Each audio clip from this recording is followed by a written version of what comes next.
Benarkah ada dua surah dalam Al-Quran yang jika dibaca sebelum tidur bisa menjadi penyelamat di alam kubur? Mengapa para ulama begitu menekankan amalan ini, terutama bagi mereka yang usianya semakin bertambah? Jangan lewatkan video ini sampai akhir, karena bisa jadi inilah amalan ringan yang selama ini kita abaikan, padahal pahalanya sangat besar di sisi Allah Subhanahu wa Ta'ala. Saudaraku seiman, setiap hari usia kita terus bertambah, waktu yang Allah berikan semakin berkurang. Banyak orang sibuk mempersiapkan masa depan dunia, tetapi lupa mempersiapkan perjalanan panjang setelah kematian. Ketika seseorang telah memasuki usia 55 tahun ke atas, sesungguhnya ia telah sampai pada fase kehidupan yang sangat berharga. Rasulullah Shallallahu Alaihi Wasallam bersabda bahwa Allah telah memberikan kesempatan yang cukup kepada seseorang yang dipanjangkan usianya hingga mencapai umur tersebut untuk mengambil pelajaran dan bertaubat. Namun pertanyaannya, sudahkah kita memiliki bekal yang cukup untuk menghadapi alam kubur? Alam kubur bukanlah sekadar cerita. Ia adalah kehidupan pertama setelah kematian. Di sanalah seseorang mulai merasakan balasan dari amal yang pernah dilakukan selama hidup di dunia. Kubur bisa menjadi taman dari taman-taman surga, namun bisa pula menjadi lubang dari lubang-lubang neraka. Karena itulah Rasulullah Shallallahu Alaihi Wasallam mengajarkan berbagai amalan yang dapat menjadi sebab keselamatan seorang mukmin. Salah satunya adalah membiasakan membaca surah-surah tertentu sebelum tidur. Tidur sebenarnya adalah gambaran kecil dari kematian. Saat seseorang tertidur, ia tidak mengetahui apakah esok hari masih diberi kesempatan untuk membuka mata atau tidak. Oleh sebab itu, para ulama menganjurkan agar seorang muslim mengakhiri harinya dengan zikir, istighfar, doa, dan membaca Al-Quran. Ada sebuah surah yang sangat terkenal karena keutamaannya dalam memberi syafaat kepada pembacanya. Surah ini terdiri dari 30 ayat dan menjadi salah satu amalan yang sangat dianjurkan dibaca setiap malam sebelum tidur. Rasulullah Shallallahu Alaihi Wasallam bersabda bahwa ada sebuah surah yang terdiri dari 30 ayat yang akan memberi syafaat kepada seseorang hingga diampuni dosanya. Surah tersebut adalah surah Al-Mulk. Bayangkan, hanya dengan beberapa menit membaca surah Al-Mulk setiap malam, seseorang mendapatkan kesempatan memperoleh syafaat dan ampunan dari Allah Subhanahu wa Ta'ala. Banyak riwayat dari para ulama yang menjelaskan bahwa surah Al-Mulk memiliki keutamaan sebagai pelindung bagi pembacanya dari azab kubur dengan izin Allah. Karena itu, para salaf sangat menjaga kebiasaan membaca surah ini sebelum tidur. Tetapi tahukah Anda? Selain surah Al-Mulk, ada satu surah lagi yang sering disebut memiliki keutamaan luar biasa untuk dibaca pada malam hari. Surah ini bahkan memiliki kandungan yang begitu agung hingga disebut sebagai jantung Al-Quran oleh sebagian ulama. Surah apakah itu? Mengapa kedua surah ini sangat dianjurkan untuk diamalkan sebelum tidur? Dan bagaimana cara mengamalkannya agar menjadi kebiasaan yang istiqamah hingga akhir hayat? Surah yang dimaksud adalah surah As-Sajdah. Mengapa surah As-Sajdah begitu istimewa? Karena surah ini mengingatkan manusia tentang asal penciptaannya, kekuasaan Allah dalam menghidupkan dan mematikan, serta kepastian datangnya hari kebangkitan. Setiap ayatnya seakan menggugah hati yang lalai agar kembali mengingat tujuan hidup yang sebenarnya. Dalam beberapa riwayat disebutkan bahwa Rasulullah Shallallahu Alaihi Wasallam memiliki perhatian khusus terhadap surah As-Sajdah. Kandungan surah ini mengajarkan tentang keimanan yang kokoh, ketundukan kepada Allah, dan kesadaran bahwa setiap manusia akan kembali kepadanya. Ketika seseorang membaca surah As-Sajdah sebelum tidur, ia sedang mengingatkan dirinya bahwa kehidupan dunia hanyalah sementara. Jabatan, harta, kecantikan, dan segala kenikmatan dunia pada akhirnya akan ditinggalkan. Yang akan menemani seseorang ke dalam kubur bukanlah kekayaannya, melainkan amal salehnya. Karena itulah para ulama menjelaskan bahwa membaca Al-Quran sebelum tidur bukan hanya sekadar membaca huruf demi huruf. Yang lebih penting adalah menghadirkan hati, merenungkan makna, lalu berusaha mengamalkannya dalam kehidupan sehari-hari. Banyak orang berharap mendapatkan keselamatan dari azab kubur, tetapi lupa memperbaiki sholatnya. Banyak yang ingin masuk surga, tetapi masih meremehkan dosa-dosa kecil yang terus dilakukan setiap hari. Padahal membaca surah Al-Mulk dan surah As-Sajdah bukanlah jaminan otomatis seseorang masuk surga tanpa hisab atau bebas dari azab tanpa amal lainnya. Kedua surah ini adalah amalan yang sangat mulia dan menjadi sebab datangnya rahmat Allah bagi hambanya yang beriman dan berusaha taat. Maka jangan sampai kita hanya mengejar keutamaannya, tetapi melupakan pesan yang terkandung di dalamnya. Mulailah malam ini. Sebelum tidur, luangkan beberapa menit untuk membaca Al-Quran. Jika belum mampu membaca kedua surah sekaligus, mulailah dari yang mudah. Sedikit tetapi istiqamah lebih dicintai Allah daripada banyak namun hanya sesekali. Bayangkan jika setiap malam kita menutup hari dengan membaca firman Allah. Betapa indahnya apabila suatu saat ajal menjemput, kita berada dalam keadaan dekat dengan Al-Quran.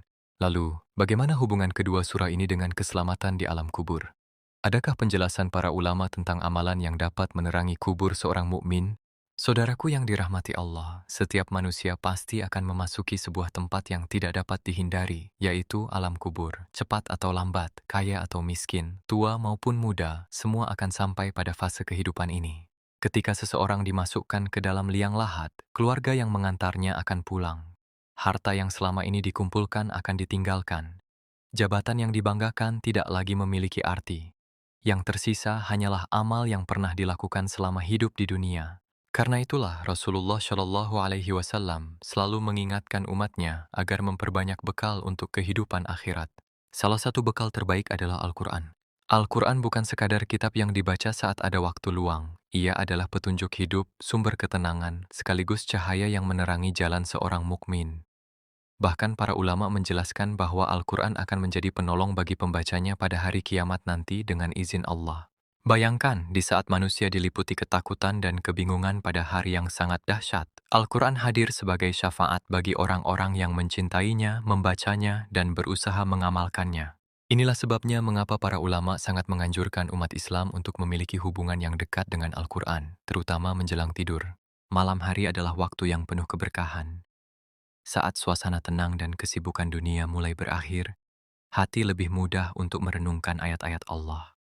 Membaca surah Al-Mulk dan surah As-Sajdah pada waktu tersebut bukan hanya menambah pahala, tetapi juga menjadi sarana untuk memperkuat iman dan ketakwaan. Namun ada satu hal yang sering dilupakan. Banyak orang ingin mendapatkan keutamaan Al-Quran, tetapi jarang meluangkan waktu untuk memahami isinya. Padahal tujuan utama diturunkannya Al-Quran bukan hanya untuk dibaca, melainkan untuk dijadikan pedoman hidup. Ketika membaca surah Al-Mulk, kita diajak merenungkan kekuasaan Allah yang menciptakan kehidupan dan kematian sebagai ujian. Ketika membaca surah As-Sajdah, kita diingatkan tentang kebangkitan setelah kematian dan balasan bagi setiap amal manusia.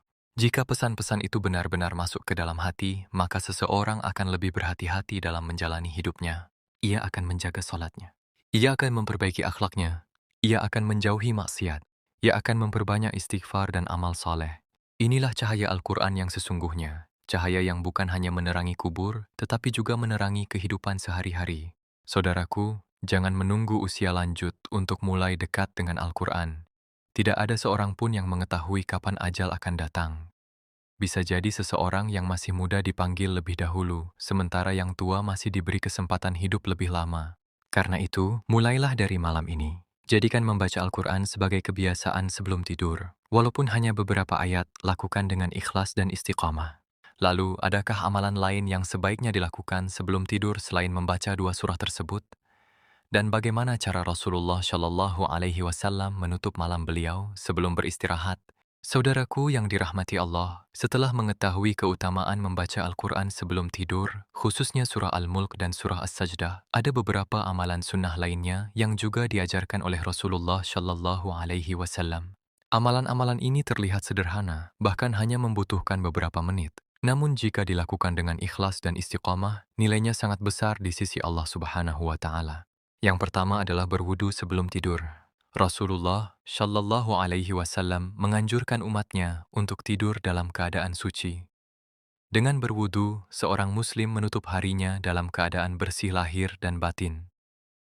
Para ulama menjelaskan bahwa tidur dalam keadaan berwudu adalah salah satu bentuk persiapan seorang hamba jika sewaktu-waktu Allah memanggilnya pada malam hari. Yang kedua adalah membaca ayat kursi. Dalam sebuah hadis yang masyhur, dijelaskan bahwa orang yang membaca ayat kursi sebelum tidur akan mendapatkan penjagaan dari Allah sepanjang malam hingga pagi hari. Karena itu, banyak ulama yang menjadikan ayat kursi sebagai amalan rutin sebelum beristirahat. Yang ketiga adalah membaca surah Al-Ikhlas, surah Al-Falaq, dan surah An-Nas. Rasulullah Shallallahu Alaihi Wasallam biasa membaca ketiga surah tersebut, kemudian meniup kedua telapak tangan dan mengusapkannya ke seluruh tubuh yang dapat dijangkau.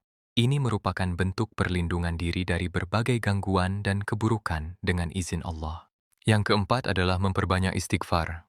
Cobalah renungkan sejenak, berapa banyak kesalahan yang telah kita lakukan hari ini. Mungkin ada ucapan yang menyakiti orang lain, mungkin ada pandangan yang tidak dijaga, mungkin ada kewajiban yang belum dilaksanakan dengan sempurna. Karena itu, sebelum tidur, mohonlah ampun kepada Allah. Tidak ada manusia yang bebas dari dosa. Namun Allah sangat mencintai hamba yang mau mengakui kesalahannya dan memohon ampunannya. Yang kelima adalah membaca doa sebelum tidur. Doa ini mengingatkan kita bahwa hidup dan mati berada dalam kekuasaan Allah semata. Setiap kali membacanya, hati akan semakin sadar bahwa tidur adalah nikmat yang tidak boleh dianggap biasa. Saudaraku, bayangkan jika setiap malam kita melakukan semua amalan ini. Berwudu, membaca ayat kursi, membaca surah Al-Mulk, surah As-Sajdah, membaca Al-Ikhlas, Al-Falaq, An-Nas, beristighfar, lalu berdoa sebelum tidur. Mungkin hanya membutuhkan belasan menit, namun belasan menit itu bisa menjadi investasi akhirat yang nilainya tidak dapat dihitung dengan harta dunia. Banyak orang menghabiskan waktu berjam-jam melihat layar ponsel sebelum tidur, tetapi merasa berat meluangkan beberapa menit untuk membaca firman Allah. Padahal kita tidak pernah tahu apakah esok pagi masih diberi kesempatan untuk bangun kembali. Karena itulah orang-orang saleh selalu berusaha mengakhiri hari mereka dengan amal yang baik. Mereka ingin jika malam itu menjadi malam terakhir dalam hidupnya, mereka kembali kepada Allah dalam keadaan terbaik. Lalu, apa kesimpulan dari semua pembahasan ini? Apakah cukup hanya membaca dua surah tersebut untuk mendapatkan keselamatan? Dan bagaimana cara agar tetap istiqamah mengamalkannya sampai akhir hayat? Banyak orang bertanya, apakah cukup hanya membaca dua surah tersebut untuk mendapatkan keselamatan dari azab kubur dan masuk ke dalam surga? Jawabannya, tidak ada satupun amalan yang dapat dijadikan jaminan mutlak selain rahmat Allah Subhanahu wa Ta'ala. Surah Al-Mulk dan surah As-Sajdah adalah amalan yang sangat mulia. Keduanya mengandung banyak keutamaan dan menjadi sebab datangnya rahmat Allah bagi hambanya. Namun seorang muslim juga harus menjaga keimanan, menjalankan perintah Allah, menjauhi larangannya, serta memperbanyak amal saleh. Jangan sampai seseorang rajin membaca Al-Quran tetapi masih meninggalkan sholat. Jangan sampai seseorang berharap selamat dari azab kubur tetapi masih gemar menyakiti orang lain dengan lisan dan perbuatannya. Jangan sampai seseorang menginginkan surga tetapi tidak berusaha memperbaiki akhlak dan ibadahnya. Sesungguhnya keselamatan di akhirat adalah gabungan dari iman yang benar, amal saleh yang ikhlas, serta rahmat Allah yang tidak pernah putus kepada hambanya. Saudaraku, usia yang terus bertambah adalah pesan dari Allah bahwa waktu kita di dunia semakin berkurang. Setiap hari yang berlalu sejatinya adalah kesempatan yang Allah berikan untuk memperbaiki diri. Bagi yang sudah berusia 55 tahun ke atas, jadikanlah masa ini sebagai waktu terbaik untuk semakin dekat kepada Allah. Namun, bagi yang masih muda, jangan menunda kebaikan. Banyak orang yang berencana bertaubat saat tua, tetapi ajal datang lebih cepat dari yang mereka duga. Mulailah dari amalan yang ringan. Biasakan membaca surah Al-Mulk sebelum tidur. Biasakan membaca surah As-Sajdah. Biasakan membaca ayat kursi. Biasakan beristighfar dan berdoa sebelum memejamkan mata. Lakukan sedikit demi sedikit, tetapi istiqamah. Karena amalan yang paling dicintai Allah bukanlah yang paling banyak, melainkan yang dilakukan secara terus-menerus walaupun sedikit. Bayangkan jika setiap malam Anda menutup hari dengan membaca firman Allah. Setiap malam Anda mengingat kematian, memohon ampunan, dan menyerahkan diri sepenuhnya kepada Allah. Maka hati akan menjadi lebih tenang, iman akan semakin kuat, dan kehidupan akan terasa lebih bermakna. Jika suatu saat Allah memanggil kita, semoga kita dipanggil dalam keadaan sedang mencintai Al-Quran, menjaga salat, memperbanyak zikir, dan berharap hanya kepada rahmat-Nya. Mari mulai malam ini. Jangan tunggu besok, jangan tunggu tua, jangan tunggu sakit, karena kita tidak pernah tahu kapan lembar kehidupan ini akan ditutup. Semoga Allah Subhanahu wa Ta'ala menjadikan kita termasuk hamba-hamba yang mencintai Al-Quran, menjaga amal saleh, dilapangkan kuburnya, diampuni dosanya, dan dikumpulkan bersama orang-orang beriman di surga Firdaus. Amin ya Rabbal Alamin. Terima kasih telah menyimak hingga akhir. Jika video ini bermanfaat, jangan lupa dukung channel Cinta Ilahi dengan mengikuti, menyukai, dan membagikan video ini agar semakin banyak saudara kita yang mendapatkan manfaatnya. Wassalamualaikum warahmatullahi wabarakatuh.